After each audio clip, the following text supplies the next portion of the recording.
Gumaling na po sana si mama at tumaba pa ang buhay niya. Makasampa pa ng barko next year si papa. Maging maayos na yung takbo ng career ko at magkaroon na kami ng financial freedom mag-convert type this year at next year.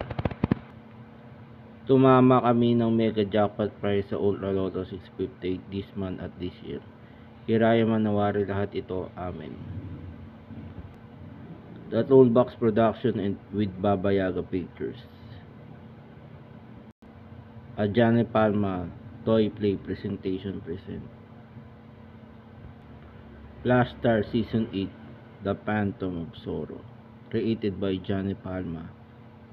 #NowPlay.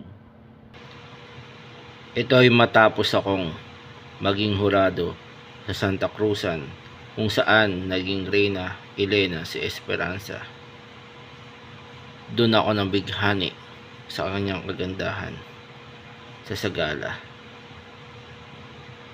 At matapos kong makita ang kagandahan ng dalagang si Esperanza, kaagad daw ng bighani sa kanya.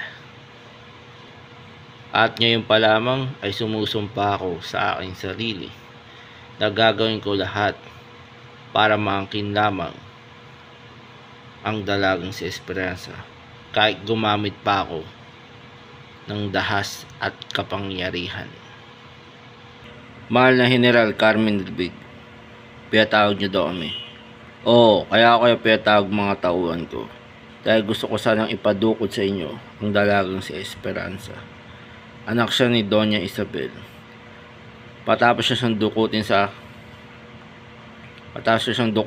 dalhin niyo siya sa akin. Opo, mahal na General. Magaling kung ganun.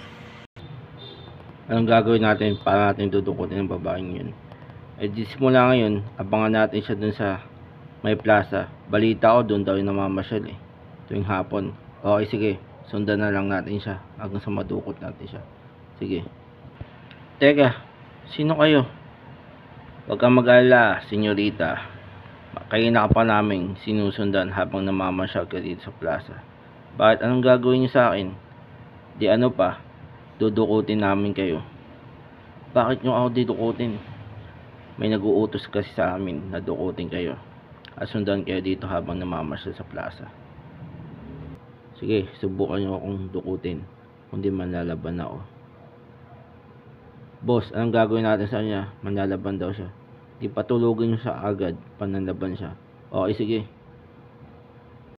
Ngayon, nadukot na natin tong si Esperanza. Ano pang gagawin natin?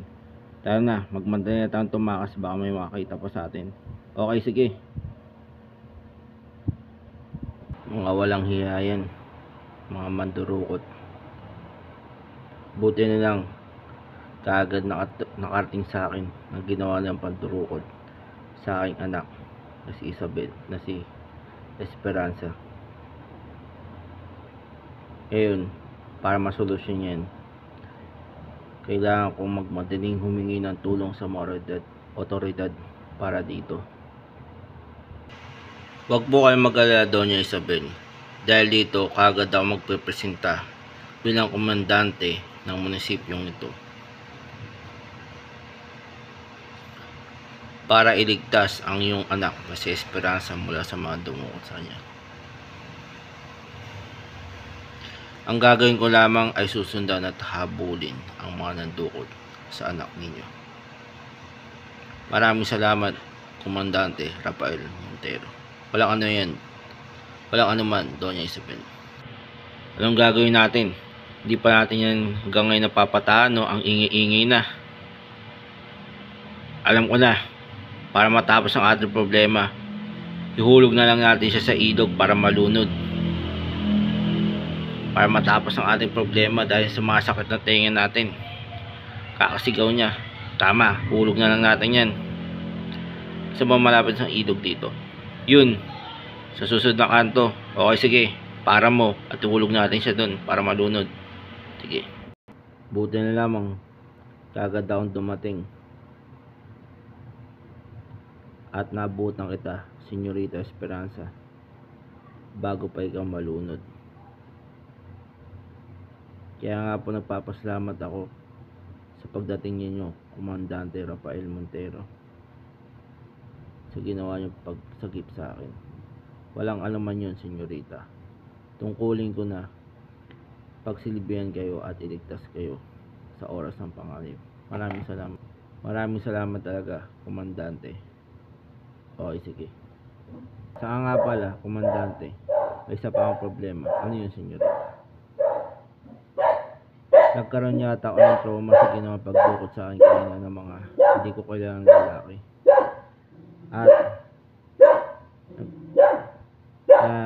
At natatakot ako ngayon na baka balikan ako ng mga dumukot sa akin.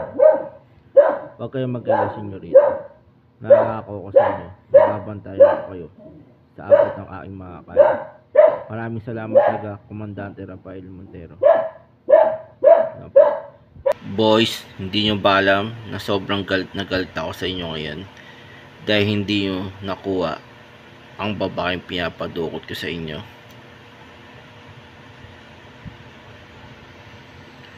Alam po namin yun, General. Bakit hindi nyo siya nadukot at nadala sa akin? Patawag po. May nakatunog po sa ginawa naming planong pandukot sa kanya at nasundan kami. Kaya wala kami nagawa kundi bitawan ng dalaga. Bueno, sa ganun, gusto ko sanang pabalikan ulit sa inyo ang dalaga. Para sa ganun, madukot na siya sa lalong madaling panahon. Maliwanag ba, boys? Kapag hindi pa nga nagtagumpay sa ikalawang pagkakataon, hindi ko na kayo bubuhayin pa. Maliwanag ba? Masusunod po, General. Okay, sige. Ayan, boys, kailangan natin magplano ng maigi kung paano natin dudukutin ulit ang dalaga. Teka, may nakapagsabi sa akin na may paparating daw na bagyo.